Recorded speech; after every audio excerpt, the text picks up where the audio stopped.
सहनावतु सहनौ भुनक्तु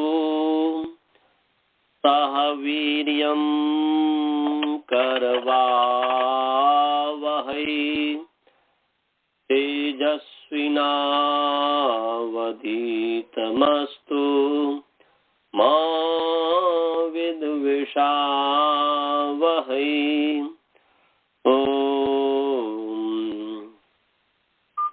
येन धौता गिरः पुंसां विमलैः शब्दवारिभिः समश्चाज्ञानजं भिन्नं तस्मै पाणिनये नमः। वाक्यकारं वरुरुचिं भाष्यकारं पतञ्जलिं पाणिनी सूत्रकारं च प्रणतोऽस्मि मुनित्रयम्। ओम शांति शांति शांति। सभी को सादर नमस्ते। आइए आप सभी का प्रथमावृत्ति पाठ में स्वागत है। ईश्वर की असीम अनुकंपा से, असीम कृपा से हम नौ पदांत दुर्वचन वरे लोप स्वर सवर्णानुस्वार दीर्घ जश्चर विधिषु इस सूत्र के ऊपर जो है हम स्वर विधि के ऊपर विचार कर रहे थे कि स्वर विधि में आदेश स्थानीबद्ध नहीं होता है। तो उसका जो है स्वर विधि में हमने चिकित्सक बता दिया था। जिहर्षक चिकित्सक शिंडी की सिद्धि चल रही थी। शिंडी शिशलरी विशेषण विशेषित करो, ये लोट लकार का है। तो शिशलरी धातु है, अनुबंध लोप हुआ, अनुबंध लोप करके बाद शेष बचा। शेष की जो है धातु संज्ञा हुई। धातु संज्ञा होने से धातु के अधिकार में लोट से प्रत्यय हुआ। लोट प्रत्यय प्रत्यय परश्च, तो शेष लोट हो गया। पूर्वज जो है मध्यम पुरुष जो है ले आएंगे सिप, तो शेष सिप हो गया। अनुबंध लोप शेष सी हो गया। अब इसके बाद सिप को मान कर्तरी शब्द से कर्तावाची सार्वधातुक परे शब्द प्रत्यय होता है, परंतु उसका बाधा रुधादिभ्य स्नम कि कर्तावाची सार्वधातुक परे हो रुधादिभ्य धातुभ्य रुधादिभ्य धातुभ्य अन्त्यात् अच परम मित प्रत्यय भवति। अन्त्यात् अच पर स्नम मित प्रत्यय भवति कि रुधादि धातु कर्तावाची सार्वधातुक परे हो तो रुधादि धातुओं से अंत्य अच से परे मित होता है। स्नम प्रत्यय होता है। स्नम जो मित है प्रसंति मत से पर हुआ तो शी स्नम श से इस स्थिति में सेरिया पिच्च अनुबंध लोप का दीजिएगा। शी न श सी है, सेरिया पिच्च सी लोडादेश सी ही भवती। लोडादेश सी के स्थान पर ही होता है और वह अपित होता है। तो अपित होना का माना गया, तो अपित होने से जो है सार्वधात कमपित अपित सार्वधातु गीतवत होता है। तो गीतवत होने से हुआ यहाँ पर जो है स्न सरल लोप से जो है स्न रस धातु के जो आकार है उसको लोप हो जाता है। गीत सार्वधातु के परे रहते, तो यहाँ पर ही जो है गीत है। वास्तव में गीत है नहीं, परंतु कार्य करने के लिए इसको मतलब ऐसा आरोप कर दिया गया, इस पर आरोपित कर दिया गया। तो यहाँ पर कर्तावाची सार्वधातुक परे है, तो यहाँ पर स्न रस धातु का आकार तो स्न है, इसके आकार का लोप हो गया है।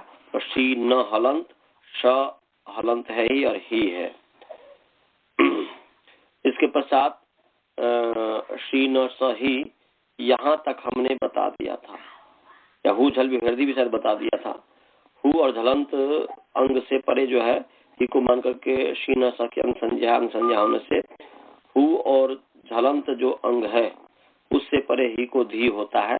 तो ही को धी हो गया, तो शी तालव्य श ह्रस्वी का शी न हलंत मूर्धन्य श हलंत और धी हो गया। और स्टू से स्तुत हो गया, तो धी को ढी हो गया। सकार और तबर के स्थान पर शकार टवर्ग होता है, शकार टवर्ग के योग में। तो यहाँ पर शकार जो है धी से पूर्व में जो श है मूर्धन्य श, उसके साथ उसका संबंध है, योग माने संबंध। तो इस तबर के स्थान में ढकार हो गया है, तो यहाँ पर धी को ढी हो गया है। तो शी न शी ताला विषम शी न और श और ढी। इस स्थिति में झलाम जस झसी, झलों को जस होता है, झस के पर रहते, भी हमने पढ़ा दिया हुआ है। तो झस के पर रहते, झलों को जस होता है। तो झस है यहाँ पर झस है ढ, झस का मतलब हुआ कि वर्ग का चतुर्थ वर्ण और तृतीय वर्ण। तो यहाँ पर ढ जो है चतुर्थ वर्ण है, तो इस झस के पर रहते झल जो है वह श है। तो झल का मतलब झमाने से लेकर के और हल का ल तक जो है, हल के ह तक जो है, अर्थात वर्ग का तृतीय वर्ण, चतुर्थ वर्ण, चतुर्थ वर्ण, तृतीय वर्ण,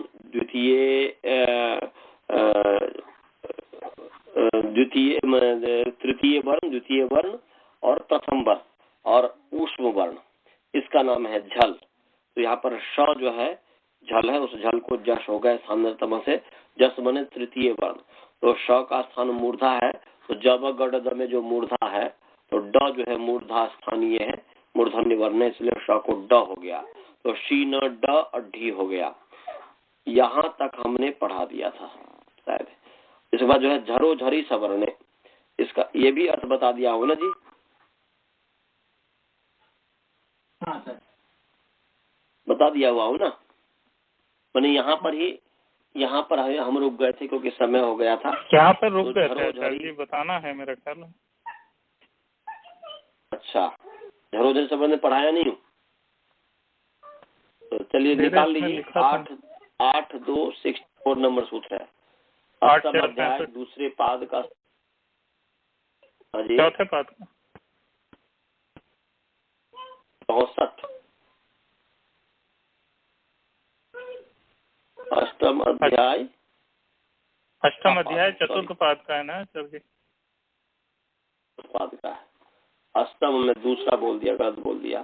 अष्टम अध्याय चतुर्थ पाद का 64। आप 65 बोल रहे हैं? हमारे में 64। हाँ, मेरे इसमें वो उसमें हो जाता है ना सर जी, जो कोई बात नहीं, योग विभाग होगा। हाँ, कोई ऐसी बात नहीं। गुरुकुल वाले में कितने हैं? 64 ही है ना? चलिए, झरो झरी सवर्णे।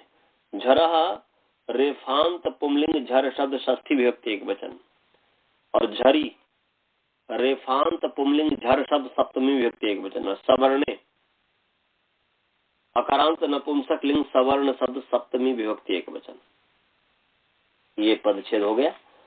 और इसमें अनुवृत्ति आ रही है हलो यमाम यमी लोपह से हलह की अनुवृत्ति आ रही है, और लोपह की भी अनुवृत्ति आ रही है। हलो यमाम लोपह से हलह और लोपह 8.2.8.4.63 से। और झयो होन्य त्रस्याम 8.4.61 है, अष्टम अध्याय चतुर्थ का 61 नंबर सूत्र है, उससे अन्य त्रस्याम की अनुवृत्ति आ रही है। तो हला जो अनुवृत्ति आ रही है वो पंचमी विभक्ति है, तो पंचमी होने से हला उत्तरस्य ऐसा अर्थ हो गया। हला उत्तरस्य झरह स्थाने विकल्पे न लोपो भवति, माने यहाँ पर अन्य त्रस्याम माने हला उत्तर से झरो स्थाने अन्य त्रस्याम लोपो भवति। सवर्णे झरी परतः, सवर्ण झर परे हो तो फिर जो है झर का लोप होता है। तो यहाँ पर देख लीजिए कि यहाँ पर जो है सवर्ण झर, ड और ढ सवर्ण है, ट ठ ड ढ ण, ये आपस में सवर्णी है। सवर्ण झर ढ परे है, उससे पूर्व में ड झर है, उसका लोप हो गया है। हल न है, उससे उत्तर। तो हल जो न है, उस हल न से उत्तर झर जो ड है उसका लोप हो गया, सवर्ण झर परे हो। तो सवर्ण झर है ही, ड का सवर्ण ढ है ही, तो ड का लोप हो गया, तो सिंधी हो गया, सिंधी। अब इस स्थिति में नश्च पदांत से झली 8.3.24 है, निकाल लीजिए। 8.3.24 अष्टम अध्याय तीसरा पाद का 24 नंबर सूत्र है। 8.3.24 8.3.24 नश्चा पदांत से निकाल लिए। न जो है नकारांत पुंलिंग न शब्द षष्ठी व्यक्ति एक वचन च अव्यपद है, और अपदांत से अकारांत पुंलिंग अपदांत शब्द षष्ठी व्यक्ति एक वचन है। झली लकारांत पुंलिंग झल शब्द षष्ठी व्यक्ति एक वचन है। पदांत में पदस्य अंतः पदांतः षष्ठी तत्पुरुष समास है, पद का अंतावयव, और न पदांतः अपदांतः तस्य अपदांतस्य, ये नई तत्पुरुष समास हो गया। माने नई षष्ठी तत्पुरुष गर्भ नई तत्पुरुष समास हो गया।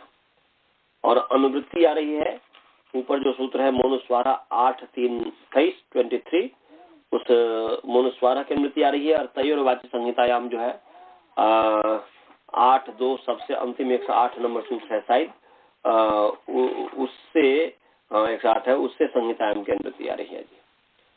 तो अर्थ क्या हो गया? संहितायाम विषय, ऐसा अर्थ हो गया। संहितायाम विषय झली परतः, सपनी को पहले लाएंगे।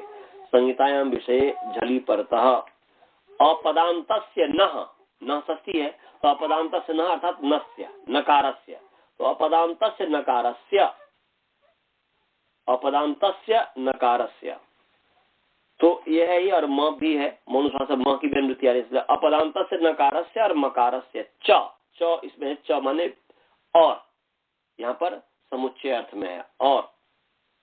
तो झली परतः संहितायाम विषये झली परतः अपदांतस्य नस्य मस्य च स्थाने अनुस्वारो भवति, अनुस्वार आदेशो भवति, ये अर्थ हो गया। समझ में आ गया जी? और समझ गए? बहुत ही सरल अर्थ है कि झल के पर रहते अपदांत नकार और मकार के स्थान में अनुस्वार होता है। तो ये झल है ढ, इस ढ के पर रहते अपदांत नकार, माने पद के अंतावयव नहीं है, न वो तो बीच में है, तो अपदांत नकार है, उस नकार को अनुस्वार हो गया, तो सिंह हो गया, सिंह अनुस्वार हो गया। अनुस्वार कर दीजिए, सिंह और ढी, ये हो गया। समझे जी? अब इसमें जो है यहाँ पर अब देख लीजिए, अपदांत नकार कहा है, अपदांत नकार को अनुस्वार होता है। तो यदि यहाँ पर स्नसर लोप से जो आकार का लोप आपने किया था, नकार के आकार का स्न और धातु का आकार का लोप किया था, तो यहाँ पर यदि उसको स्थानीबद्ध कर दे, आदेश से स्थानीबद्ध कर दे, तो स्थानीबद्ध करने से झल परे नहीं मिला, आकार परे मिल गया। क्योंकि झल परे रहते, क्योंकि तस्मिन् निर्दिष्ट पूर्व अव्यभित पूर्व को कार्य होता है, तो झल परे से अव्यभित पूर्व होना चाहिए। तो झल जो ढ है उसके परे से अव्यभित पूर्व तो न है, परंतु जब आदेश स्थानीबद्ध कर देंगे तो अ दिखने लग जाएगा, तो अ दिखने पर लग जाएगा, तो झल परे नहीं मिला, अच परे मिल गया, तो न को अनुस्वार नहीं हो सकता, अनुस्वार की प्राप्ति नहीं हुई। समझे जी? समझ में आ रहा है सभी को? यहाँ पर स्नसर लोप से जो आकार का लोप हुआ, उस न के अ को स्थानीबद्ध बने, स्थानीबद्ध मानेंगे तो अ दिखेगा, अबुद्धि जब होगी मस्तिष्क में तो अ दिखेगा, तो यहाँ पर न को अनुस्वार प्राप्त नहीं होगा। तो फिर कहते अनल विधो, स्थानीय अल को आश्रय मान कर यदि कोई विधि हो रहा, उसमें आदेश स्थानीबद्ध नहीं होता। तो यहाँ पर क्या है, अल को आश्रय मान करके, स्थानीय अल जो है अ, उसको आश्रय मान करके यहाँ पर नकार का अनुस्वार का निषेध विधि हो रहा है। तो स्थानीय अल को आश्रय मान कर यदि कोई विधि हो रहा हो, तो उसमें स्थानीयबद्ध नहीं होता, तो अनुस्वार का निषेध विधि हो रहा है, इसीलिए यहाँ पर स्थानीयबद्ध नहीं हुआ। तो नहीं हुआ तो फिर जो है यहाँ पर जो है अनुस्वार प्राप्त हुआ। तो फिर बोलते हैं अच्छा प्रश्न विधो कि पर को निमित्त मान करके आज के सामने जो आदेश, तो यहाँ पर जो है स्नोसर लोप से स्नोर धातु का कार को लोप हुआ, गित सार धातु के परे रहते। तो यहाँ पर गित जो सार धातु को ढ है, वो आपने किया था सी था, सिप था, तो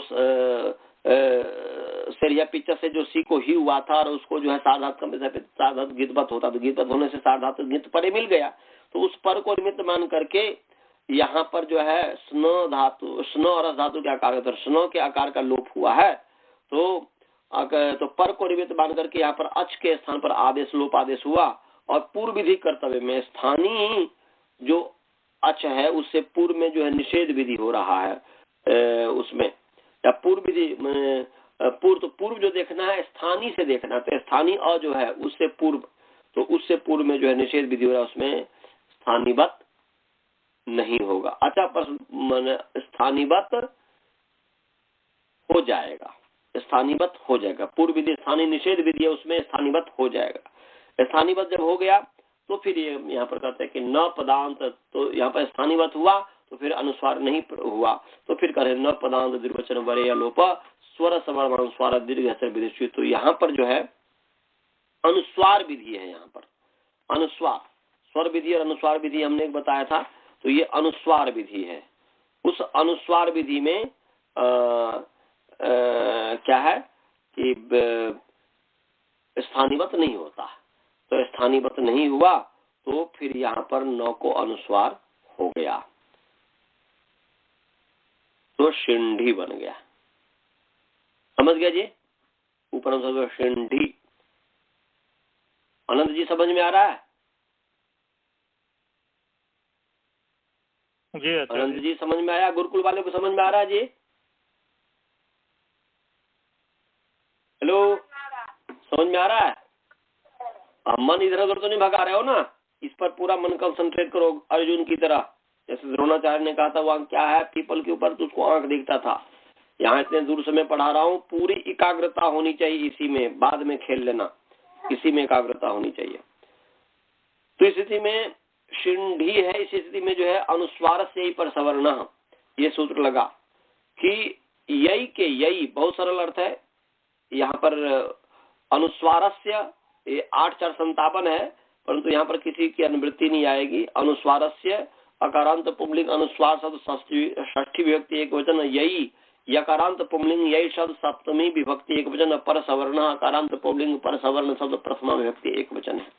तो अर्थ हो गया यही परता अनुस्वार से पर सवर्ण भवती, ऐसा अर्थ हो गया। तो यही है, यही पर रहते, तो ढ जो है वो यही है, ये ढ जो है यही है। क्योंकि यही का मतलब क्या हुआ जी? हय बरट का य से लेकर के कपई के य के बीच में जो है, तो उसके बीच में ढ आ ही गया, झ घड़ धस घ ढ, तो यही है। तो यही परे रहते अनुस्वार जो है शी के ऊपर जो अनुसार हमने किया उसको पर सवर्ण हो जाएगा। पर का पर ढ है, उसका सवर्ण हो जाएगा ण, ण तो शिंडी, ऐसा बन गया। समझ गया जी? शिंडी। अब यहाँ पर भी ऐसे ही कर दीजिएगा कि आदेश स्थानीवत भवती, तो आदेश स्थानीवत होता है, तो स्नम का जो अ था उसको स्थानीवत मानेंगे, तो यहाँ पर यही परे नहीं मिलेगा, स्वर परे मिलेगा। तो फिर कहेंगे अनल विधो, स्थानीय अल को आश्रय मान करके जो विधि कर रहा हो, स्थानीय अल को आश्रय मान के यदि कोई विधि हो उसमें स्थानीवत नहीं होता, तो स्थानीय अल जो है उसको आश्रय मान करके यहाँ पर सवर्ण का निषेध विधि हो रहा है, तो उसमें स्थानीवत नहीं होगा, तो फिर यहाँ पर सवर्ण हो जाएगा। स्थानीय अल को आश्रय मान करके जो है पूर्व में विधि हो रहा है, निषेध उसमें स्थानीवत नहीं होगा, तो स्थानीवत नहीं होगा तो फिर पर सवर्ण होगा। तो फिर कहते हैं कि अच्छा प्रश्न पूर्व जो पर को निमित्त मान करके स्थान में आदेश, तो ढ को निमित्त मान करके जो है गीत सार्वधातु ढी है उसको निमित्त मान करके यहाँ पर स्न का लोप आदेश हुआ था, उसमें पूर्व विधि करने में, उससे पूर्व विधि है पर सवर्ण निषेध, उसमें स्थानीवत हो जाएगा, स्थानीवत हो जाएगा पर सवर्ण निषेध विधि में। तो फिर यहाँ पर कह रहा है कि नहीं न पदांत दुर्वचन बरे या लोप स्वर सवर्णानुस्वार, अनुस्वार विधि है यहाँ पर, ये अनुस्वार विधि। तो इस अनुस्वार विधि में स्थानीवत जो है नहीं होगा, तो नहीं होगा तो फिर पर सवर्ण हो जाएगा, तो शिंडी बन गया। इसी प्रकार पिछली संचूर्ण ने माने पिंडी माने पीसो, शिंडी माने विशेषित करो पीसो, चूर्णम पिंडी भो, चूर्णम पिंडी आटा को पीसो, ऐसा कहते ना, या ओदनम पिंडी पिंडी शिंडी पिंडी आटा को पीसो माने चावल को पीसो इत्यादि, तो ये पिंडी की वैसे शुद्धि हो जाएगी। तो ये अनुस्वार विधि भी हो गया और सवर्ण विधि भी हो गया, सो ध्यान रखिएगा। शिंडी जो है, शिंडी विधि जो है ये सवर्ण विधि भी है और अनुस्वार विधि भी। स्वर विधि तो पहले कह ही दिया था चिकित्सक जेर का भी। ये शिंडी पिंडी अनुस्वार विधि हमने बता ही दिया और सवर्ण विधि भी हो जाएगा। क्यों? क्योंकि यहाँ पर जो है सवर्ण विधि में आदेश स्थानीबद्ध नहीं होता है। पर सवर्ण है ना जी, पर सवर्ण को मान करके तो माने सवर्ण विधि हो गया, उसमें सवर्ण विधि में आदेश स्थानीबद्ध कर देंगे तो हाँ, आदेश स्थानीबद्ध जब कर देंगे तो फिर जो अनुस्वार को ये नहीं होगा, तो फिर कहते सवर्ण विधि में आदेश स्थानीबद्ध नहीं होता है। तो सवर्ण विधि हो गया, पर सवर्ण करना है उसमें स्थानीबद्ध नहीं हुआ तो शिंडी बन गया, पिंडी बन गया। समझ में आया जी? तो ये अनुस्वार विधि भी है और सवर्ण विधि भी है, सिंधे पिंडे। सभी समझ गए जी? वसुधा जी, द्रोण जी, स्वाति जी, सभी को समझ में आ गया? समझ में आता है जी। हाँ, और ये अनंत जी आपको समझ में आया? अनंत जी म्यूट खोलिए। हाँ, गुरुकुल वाले को समझ में आया जी? गुरुकुल वाले को समझ में आया? चलो, अब जो है अलग से अनुस्वार विधि है, ये सवर्ण और अनुस्वार दोनों विधि तो हो ही गई। न पदांत विलोचन वरे लोप स्वर सवर्ण और अनुस्वार, तो सवर्ण विधि है और अनुस्वार विधि भी है। अब अलग से भी अनुस्वार विधि का उदाहरण दिया है। शिंशंति, शिंशंति माने विशेषित करते हैं। शिंशंति, पिंशंति ऐसा, तो शिंशंति। शिशली वही शिशली विशेषण है, शिशली धातु है, पूर्वत जो है लट लगा, मैं पूर्वत सब लगा करके लट ले आइए, लट के स्थान पर जो है शिंशंति बहुवचन है तो झी आ गया, और रुधादिगण इसलिए रुधादि स्नम हो गया, तो शीश नम श झी ये हो गया। झोंता से झ का अंत हो गया तो अंति बन गया, और स्नस्वर लोप से आकार का लोप हो गया है। स्नस्वर लोप से आकार का लोप हो गया है। अब इसके पश्चात न पदांत झली से जो है अपदांत नकार को जो है मकार को अनुस्वार हो रहा है, तो उसमें कह रहे हैं आदेश स्थानीबद्ध भवते, स्थानीबद्ध हो जाता है।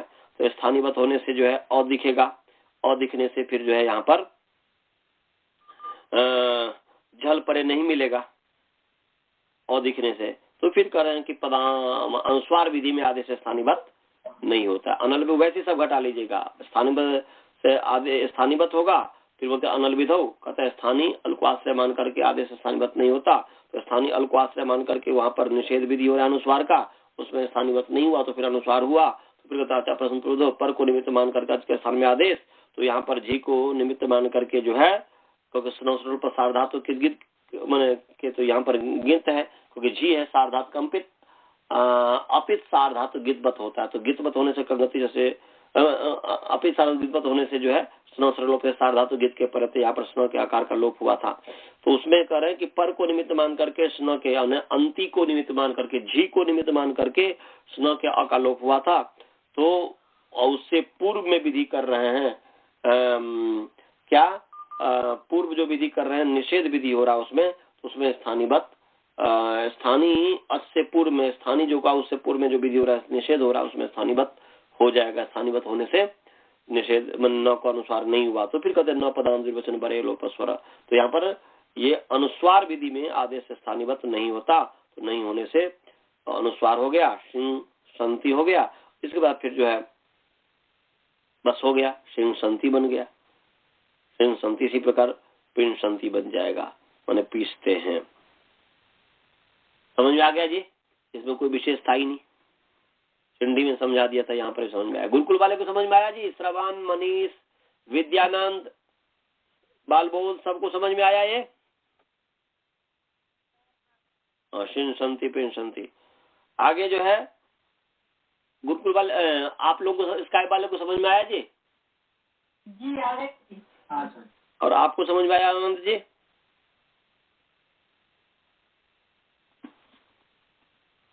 उनको भी समझ में आ गया होगा। जी जी।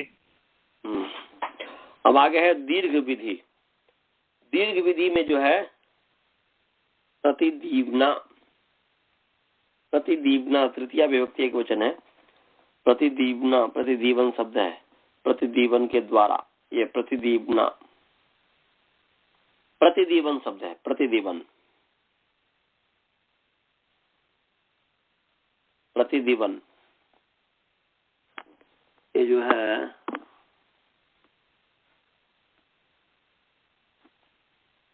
प्रतिदीवन का क्या अर्थ होगा देख लीजिएगा। वैसे दीव का मतलब तो बहुत सारे हैं। दीवन का अर्थ जुआ भी अर्थ हो सकता है, खेलना भी अर्थ हो सकता है, जीतने की इच्छा भी हो सकता है। उसके आधार पर प्रसंग अनुसार देखना पड़ेगा कि क्या अर्थ है। तो प्रतिदीवन के द्वारा, तो यहाँ पर प्रतिदीवन शब्द है, इसकी प्रातिपदिक संज्ञा है। प्रातिपदिक संज्ञा होने से पूर्व जो है तृतीय विभक्ति ताले आइए, ताले आएंगे तृतीय विभक्ति में। हाँ जी, वही मैं बोला, आपको सुने नहीं? मैं क्या बोला था? दीवन जो है दिवु क्रीड़ा बीजी के सा व्यवहार द्वितीय स्तुति मोद मद स्वप्न कांति गतिशो, ये दिव का ये सब अर्थ है। तो उसके उल्टा भी अर्थ हो सकता है, उसके अनुकूल भी अर्थ हो सकता है। क्या है उसको देखना पड़ेगा कि वो प्रसंग क्या है। प्रतिदीवन देखता हूँ, आप जब पूछेंगे मैं देखता हूँ डिक्शनरी में कि इसमें कुछ दिया है कि नहीं। प्रतिदीवन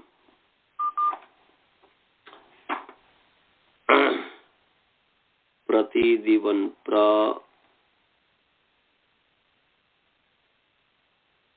प्रबंध प्रतीप होगा तब तो। प्रतिसंधान, प्रतिविटप, प्रतिभास, प्रतिगज, प्रतिनाड़ी, प्रतिदेय, प्रतिदिवम। किसमें देख रहे हैं आचार्य जी? डिक्शनरी में देख रहा हूँ। कौन सी डिक्शनरी है आपके पास? हमारे पास तो कोई संस्कृत हिंदी अंग्रेजी शब्दकोश है। इसमें प्रतिदिवम दिया है, ये प्रतिदिवन है। तो डे बाय डे, प्रतिदिनम दिया। प्रतिदिवम माने प्रतिदिन, डे टू डे। और जो प्रतिदिवन, प्रतिदिवना, ये प्रतिदिवन है, इसमें प्रतिदिवम है। एक डिक्शनरी में सूर्य ही लिखा है प्रतिदिवन।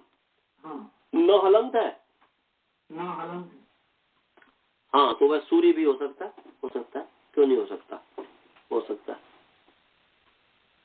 दिव्य प्रकाश अर्थ में हो जाएगा ना, क्योंकि अनेक अर्थ है ना। तो आपके पास कौन सा डिक्शनरी है? मैं वाचस्पति में देख रहा था, वो ऑनलाइन में। अच्छा, ऑनलाइन में देख रहा हूँ आचार्य जी, उसमें भी वही है। प्रतिदिवन नकार में हलंत, एक लिखा है डे मतलब दिन, और एक लिखा है सूर्य, सन। हाँ, तो वो भी हो सकता है। प्रतिदिवन जैसे एक दिन को भी कह दिए और साथ साथ जो है सूर्य भी हो जाएगा। और भी हो सकता है, वो यौगिक के आधार पर तो और भी अर्थ हो सकता है। पर तो चलिए दो मिल गया तो ये होगा ना। तो प्रतिदिवन का अर्थ सूर्य और प्रतिदिवन का अर्थ दिन, ये भी अर्थ हो गया ना। चलिए जी, समझ गया जी। आपने पूछा था ना, प्रतिदिवन का अर्थ सूर्य, प्रतिदिवन का अर्थ दिन, दोनों है। हमारे पास जो दूसरा है संस्कृत हिंदी शब्दकोश बामन शिवराम आपटे का, इसमें दिन भी अर्थ दिया है, सूर्य भी अर्थ दिया है। और दूसरे वाले में केवल दिन दिया था, वो दिवम था। चलिए ठीक है, तो सूर्य भी अर्थ हो गया और डे भी अर्थ हो गया। तो वह सूर्य के द्वारा जब ही होगा, ये ऐसा अर्थ हो जाएगा। तो चलिए प्रतिदिवन। अब पूर्व ताल आई तृतीय विभक्ति, अनुबंध लोप कीजिए। प्रतिदिवन आ है। अब यकीवम समझाया हुआ ना जी। यकारादि आजादी सर्वनाम स्थान भिन्न स्वादी प्रत्यय में यकारादि आजादी प्रत्येक प्रत्यय पूर्व की भाव संज्ञा होती है। यकीवम शायद समझाया होगा मैं। और भाव संज्ञा होने से भस्य का अधिकार चला, भस्य का अधिकार होने से भस्य के अधिकार में अल्लोपो न, अनंत आकार का लोप हो जाता है। 6-4 मैंने आ को मान करके प्रतिदिवन की अंग संज्ञा है। अंग संज्ञा होने से अंगस्य का अधिकार चला और उस अंगस्य के अधिकार में अल्लोपो न, ये 6-4-134 है, निकाल लीजिए। छठा अध्याय चतुर्थ पाद का 134 नंबर सूत्र है। 134 134 निकाल लीजिए। अल्लोपोनः निकाल लिए। अल्लोपोनः, हाँ अल्लोपोनः। अल्लोपः अकारांत पुंलिंग अल्लोप शब्द प्रथमा विभक्ति एक वचन। अनः नकारांत पुंलिंग अन शब्द षष्ठी विभक्ति एक वचन है, पदच्छेद है। और अल्लोप में समास है अतः लोपः अल्लोपः, षष्ठी तत्पुरुष समास है। अतः लोपः अल्लोपः। अनुवृत्ति है, भाष्य का अधिकार है और अंगस्य का अधिकार है। भाष्य का अधिकार है और अंगस्य का अधिकार है। तो अंगस तो 6-4 पहला नंबर सूत्र है, और भाष्य जो है भाष्य का अधिकार ये कितने नंबर सूत्र है? ये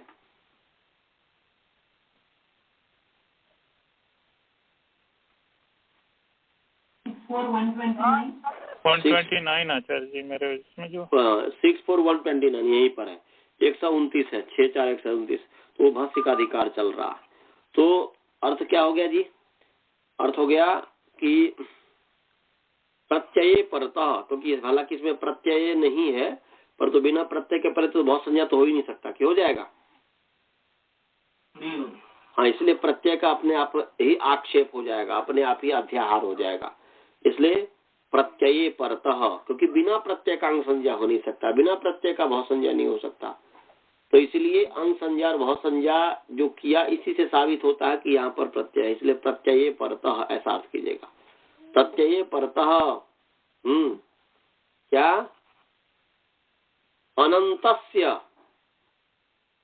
अनंतस्य माने अन और अंगस्य है। तो अन जो है ये विशेषण है, अंगस्य विशेष है। भाष्य भी विशेष हो सकता है, भाष्य और अंगस्य दोनों विशेष हो गया और अन विशेषण हो गया। तो क्या अर्थ हो गया जी? तदंत विधि हो गई। ये विधि तंत, अन में अंत जोड़ देंगे तो अनंतस्य, अनंतस्य अंगस्य भाष्य, अनंतस्य अंगस्य भाष्य अकारस्य स्थाने लोपो भवति, ऐसा अर्थ हो गया। माने कि अनंत भाव संज्ञक अंग के आकार का लोप होता है प्रत्यय के परे रहते, ये अर्थ हो गया। समझ गए जी?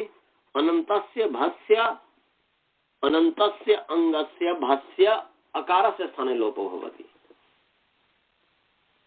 माने कहने का अन के आकार का लोप होता है।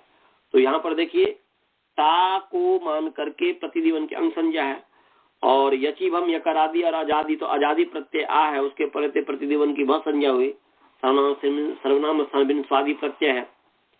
तो भाव संज्ञा होने से अंगस्य है ही, तो इसके में कि प्रत्यय टा परे है, तो उस टा के प्रत्यय अनंत अन अंत वाला जो प्रतिदिवन है, दिवन में वन व में अ है अन, तो अनंत जो माने इसके परे रहते ता जो है, उसके परे रहते प्रत्यय के परते अनंत जो भाव संज्ञक अंग है, या अनंत या अंग, अनंत अंग भाव संज्ञक जो है, या अनंत भाव संज्ञक अंग जो है, कुछ भी कर दिया, अनंत अंग जो भाव संज्ञक या अनंत भाव संज्ञक जो अंग, उसके आकार, अर्थात उसके आकार का मतलब क्या हुआ जी?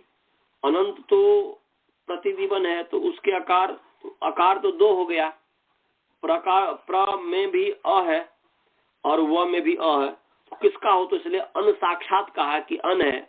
अल्लोपोनः, अल्लोपोनः तो अन है, इसलिए अनंत भाव संज्ञकस्य अकार, अनंतस्य भाव संज्ञकस्य अंगस्य अनो अकार से अन भी जोड़ दीजिए, ये दिन तो शंका से दूर हो जाएगी। क्योंकि यहाँ पर अनंतस्य भाष्य अंगस्य कहेंगे तो अनंत भाषंजक अंग तो प्रतिदिवन पूरा है, और प्र में रेफोत्तरवर्ती आकार भी उसका भी लोप होने लग जाएगा, और अनो आकार कहेंगे तो केवल अन के आकार का ही लोप होगा। इसलिए पूरा इसका अर्थ हो जाएगा कि प्रत्यय परतः अनंतस्य भाष्य अंगस्य अनो अकार से स्थाने लोपो भवति, अन के आकार का लोप होता है, तो वकारोत्तरवर्ती जो आकार है उसका लोप हो गया, तो प्रति दिव आ ऐसा हुआ। समझ गए जी? तो यहाँ पर जो अनंत भाषा तो उसके जो अ का लोप हो गया है। अब इस स्थिति में एक सूत्र है हलीचा। हलीचा ये हलीचा जो है कि दकारोत्तरवर्ती जो इकार है इसको दीर्घ हुआ, दीर्घ प्राप्त हुआ। तो पहले आइए हलीचा निकाल ले। हलीचा जो दीर्घ करता है 8-2-77 नंबर से है, हल के परे रहते 8-2-77 8-2-77 है हलीचा। हल के पर रहते जो है ये शायद इसका अर्थ में बताया हुआ हूँ लग रहा है, बताया लग रहा है जी, क्योंकि लिखा है मेरे पास सब कुछ। हाँ क्योंकि देख करके पता चलेगा कि बताया हुआ हूँ। चलिए तभी कर देते हैं। हली सप्तमी है, च अव्यय पद है और ऊपर से रो रूप धाया दीर्घ इक से रो रूप धाया दीर्घ इक पूरे की अनुवृत्ति आ रही है और धातु सिपो धातु रोरबा से धातु की अनुवृत्ति आ रही है, 8-2-74 से धातु की अनुवृत्ति आ रही है। तो अर्थ क्या हो गया जी? हली परतः, ये तो वे हो ही गया। और रो रूप धाया जो है, रो जो है वह रो में जो है पहले र है फिर वह है, इसलिए र च व च फिर वो तयो रो, ये इतरेतर योग द्वंद्व हो गया। ये हो गया रो षष्ठी द्विवचन है, षष्ठी व्यक्ति द्विवचन है और उपधाया जो है षष्ठी व्यक्ति एक वचन है और दीर्घ प्रसारण एक वचन है। इक जो है षष्ठी विभक्ति एक वचन है, ककारांत पुंलिंग। और धातु जो है वो भी षष्ठी विभक्ति एक वचन है। तो क्या अर्थ हो गया जी? अर्थ हो गया कि हली परतः धातु का विशेषण है रो, तो तुरंत विधि हो गया रेफांत से वकारांत से च धातु हो, ऐसा अर्थ हो गया तुरंत विधि होकर के। तो रेफांत से वकारांत से च धातु हो, ये हो गया। तो और धातु में जो षष्ठी है उसमें अवयव षष्ठी है उपधा के साथ। तो अर्थ हो गया हली परतः रेफांतस्य वकारांतस्य च धातो अवयवस्य उपधायाः इक, उपधाया में जो षष्ठी है उसका इक के साथ जो है वह स्वरूप संबंध है, इसलिए धातो उपधायाः इक स्थानीय दीर्घ भवति। फिर बोल रहे हली परतः रेफांतस्य वकारांतस्य च धातो अवयवस्य उपधायाः स्थाने उपधायाः इक स्थाने दीर्घ भवति, दीर्घ होता है। तो यहाँ पर देखिए कि ये जो है हल परे रहते हैं, तो न हल परे है, इस हल के परते वकारांत हल परते वकारांत प्रतिदिव है, वकारांत प्रतिदिवन में न हल परे है, उस हल के परते वकारांत प्रतिदिवन है और उस प्रतिदिवन जो वकारांत धातु है, प्रतिदिवन वकारांत दिव धातु है ना जी, प्रति उपसर्ग पूर्वक दिव धातु है। तो प्रतिदिवन प्रति उपसर्ग पूर्वक जो दिव धातु, तो यहाँ पर वकारांत धातु हो गया, वकारांत दिव जो धातु है, वकारांत दिव। तो वकारांत जो दिव है धातु, उसके अवयव जो उपधा है इकार, अलुंत्यास पूर्व उपधा, अंतिम अल जो है वह उससे पूर्व है ई, वो उपधा हो गया। उस इक के स्थान में दीर्घ हुआ तो प्रतिदीवना बन गया। परंतु यहाँ पर जो प्रसंग है वो क्या है? हलित से जो यहाँ पर दीर्घ प्राप्त है तो उसको कह रहे हैं कि आदेश स्थानीयवत भवति, आदेश स्थानीयवत होता है। तो वह का जो वकारोत्तरवर्ती जो आकार है उसका अल्लोप होने से जो लोप हुआ है उसको स्थानीयवत मान लेंगे, तो यहाँ पर दीर्घ नहीं हुआ, दीर्घ निषेध हो जाएगा। तो फिर करें अनल विदो, स्थानीय अल को आश्रय मान करके यदि विधि हो रहा हो तो स्थानीय अल जो अ है बुद्धि उसको मान करके यदि यहाँ पर दीर्घ निषेध विधि हो रहा, उसमें स्थानीवत नहीं होता, तो फिर वहां पर स्थानीवत नहीं हुआ तो यहाँ पर दीर्घ होने लग गया। तो फिर अच्छा परस्मिन पूर्व विधो, पर को निमित्त मान करके अच के स्थान में जो विधि होता है पूर्व विधि करने में स्थानीवत हो जाता है। तो पर जो है उसको निमित्त मान करके अल्लोपन से वकार प्रति आकार को लोप हुआ है, और उससे पूर्व में जो विधि हो रहा है, क्या पूर्व में विधि हो रहा है दीर्घ स्थानीय अ को मान करके पूर्व में विधि निषेध हो रहा है, तो स्थानीवत हो जाएगा। तो फिर कह रहे हैं कि न पदांत दुर्वचन बड़े अलोप स्वर सवर्ण दीर्घ दीर्घ दीर्घ विधि में, तो यहाँ पर दीर्घ विधि है, दीर्घ विधि में स्थानीवत नहीं होता, तो नहीं हुआ, तो यहाँ पर दीर्घ हो गया। तो प्रतिदीव न में आचिन्हम परिणजम, तो प्रतिदीवना ये बन गया। इसी प्रकार जो है तृतीय में प्रतिदीवने बन जाएगा, तो चतुर्थी व्यक्ति के वचन में प्रतिदीवने बन जाएगा। समझ गया जी? प्रतिदीवना की सिद्धि सभी को समझ में आ गया? स्काइप वाले को समझ में आया? अनंत जी आपको समझ में आया जी? और गुरुकुल वाले को समझ में आया? चलिए जी, अब आगे चलते हैं। आगे है जश विधि। जश विधि है, जश विधि में है सग्धि। जश विधि है सग्धि। सग्धि सग्धि कब हुआ?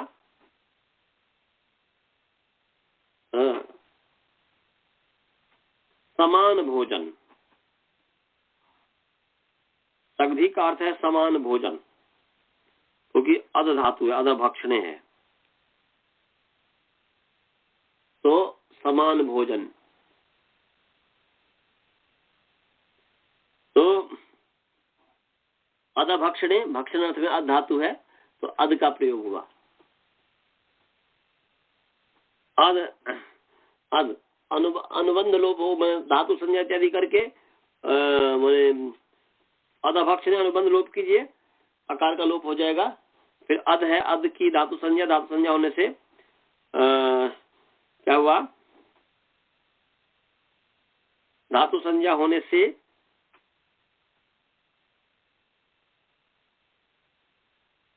हाँ, धातु संज्ञा होने से यहाँ पर जो है एक सूत्र है बहुलम छंदसी, क्योंकि सग्धि जो है छंद विषयक है कि अध को घसली आदेश होता है आर्धातुक विषय होने पर। ये बहुलम छंद से 2-4-39 नंबर सूत्र है, 2-4-39 निकाल लीजिए। 2-4-39 2-4-39 2-4-39 2-4-39 बहुलम छंद से निकाल लिए? निकाल लिया आप लोग? बहुलम अकारांत नपुंसकलिंग बहुल शब्द प्रथमा व्यक्ति एक वचन, और छंदसी सकारांत नपुंसकलिंग छंद शब्द सप्तमी व्यक्ति एक वचन। तो छंदसी। अब जो है इसमें अनुवृत्ति आ रही है।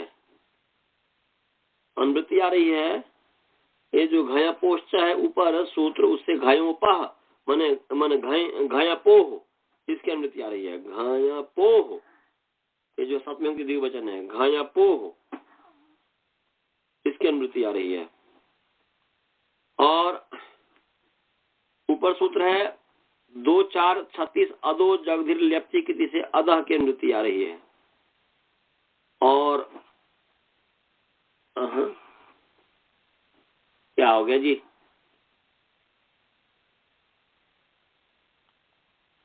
कट गया है।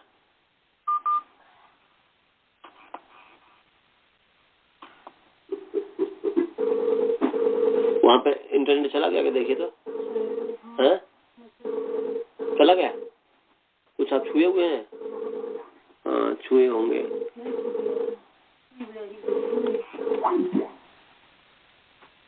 उसको गया है जी, इंटरनेट चला गया। ओह, तो रहने दें पाठ यहाँ पे हाँ कि उनको, तो पाठ रहने दें कि मैं उनको कॉल करूं और बोलूं कि इंटरनेट कट गया? पाठ आ गया, इंटरनेट आ गया बोल रहे। ठीक, इंटरनेट आ गया, इंटरनेट आ गया, इंटरनेट आ गया। ओहो, दूसरे को लग गया।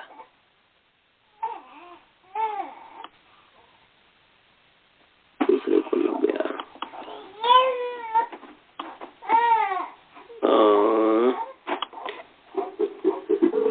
तो आर धातु के जो है ना 2 4 35, उससे आर धातु के मृत्यु आ रही है। और 2 4 37 नंबर जो सूत्र है उससे घसलरी की मृत्यु आ रही है। किसकी मृत्यु आ रही है जी? घसलरी। फिर मैं एक बार बोल रहा हूं, 2 4 35 आर धातु के का अधिकार है, तो आर धातु के मृत्यु आ रही है। अदो जगदीर लेप्ति की से जो अदा की मृत्यु आ रही है। लुंग से घसले से घसले की मृत्यु आ रही है। घया पोह जो है 2 4 38 से घया पोह की मृत्यु आ रही है। तो अर्थ क्या हो गया? छंदसी विषय घई परतः, माने घई अपि च आर धातु के परतः, नहीं परतः नहीं अर्थ कीजिए, घई अपि च आर धातु के विषय। क्या क्या अर्थ करेंगे जी?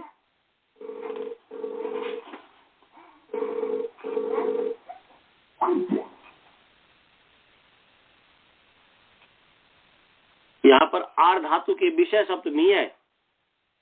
कौन सा सप्तमी है जी?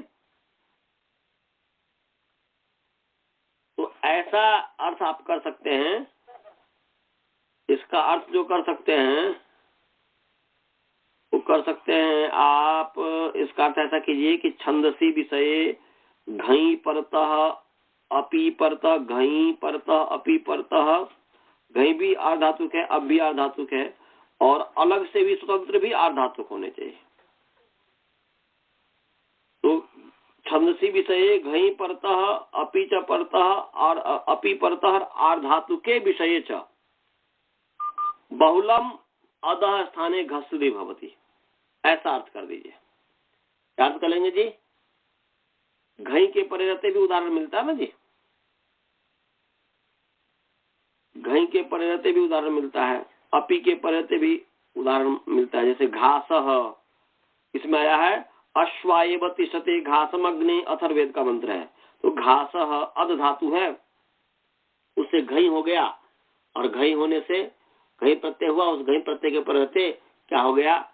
यहाँ पर बहुलम छंदसी से अध को घस हो गया, और घस अ है, अब जो है क्या बोलते हैं, वृद्धि कर दीजिए, उगम वृद्धि होगा। किससे होगा जी?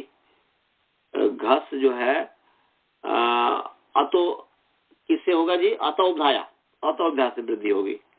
अंग के उपधाकार को जो है इस दिन के परे रहते वो होता है। तो यहाँ पर घास अघास बन गया। तो ये अथर्ववेद का मंत्र है। तो घास, घास बने भोजनम, घास।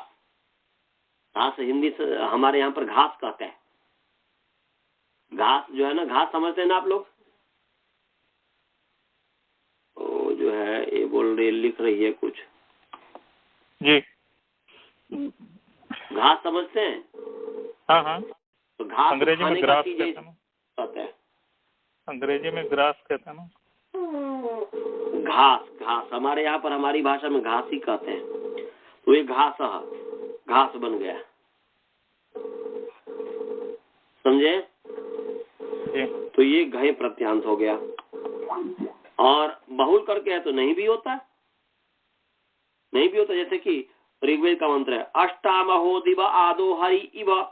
आदो अद धातु है, उससे घई हुआ, और उसको जो है अतोध्या से वृद्धि होगी, इसलिए आदा बन गया। तो घई है, परंतु क्योंकि बहुल का अर्थ मैंने आपको बताया कि क्वचित प्रवृत्ति, क्वचित अप्रवृत्ति, क्वचित विभाषा, क्वचित अन्य देव। विधेय विधानम बहुधा समीक्षा चतुर्विधम बाहुल्कम होती। कहीं कुछ होता है, कहीं पर कहीं प्रवृत्त होता है, कहीं प्रवृत्त नहीं होता। अब घास में प्रवृत्त हो गया, आधा में प्रवृत्त नहीं हुआ, ये है। और अपी परते जो है प्रघस, अपी परे रहते जो प्रघस है, घस धातु से अप्रत्यय हुआ और फिर जो है मन अध धातु से अप्रत्यय हुआ, आपको मान करके बहुलम संशय से घस हो गया तो आपके परे तो घसा बन गया, प्रोपसर्ग प्रघसा बन गया, न च भवति नहीं होता, इसलिए प्रातः प्रोपसर्ग अध धातु है, उससे जो है अप प्रत्यय हो गया तो प्रातः बन गया। तो ये है अन्यत्रापि बहुल ग्रहणात्, मन अन्य स्थान पर भी रहते, जैसे घस्ताम नूनम सगधेश। ये घास है, इसकी चर्चा क्यों हो रही है? हम लोग तो शक्ति ही की सिद्धि कर रहे थे ना। वो ठीक है, मैं जो ये बहुलम छंद से समझा रहा हूँ, वो ठीक है, ठीक है, ठीक है, उसको मैं समझा रहा हूँ। ठीक है, ठीक। हाँ, मैंने बहुलम छंद में समझा रहा हूँ कि बहुलम छंद का था कि छंद विषय में घई के परे रहते और घई आर्धातु परे रहते, अप आर्धातु के परे रहते, और बहुल करके कहा है समझ कि घई आर्धातु परे नहीं भी होगा तब भी हो जाएगा, समझे जी।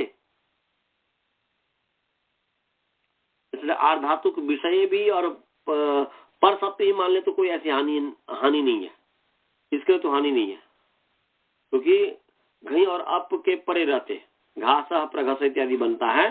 तो यहाँ पर सगधी जो है, अब सगधी जो है यहाँ पर घई परे नहीं है, अब परे नहीं है, तो तब भी हो जाएगा, घासुरी आदेश हो जाएगा, समझे।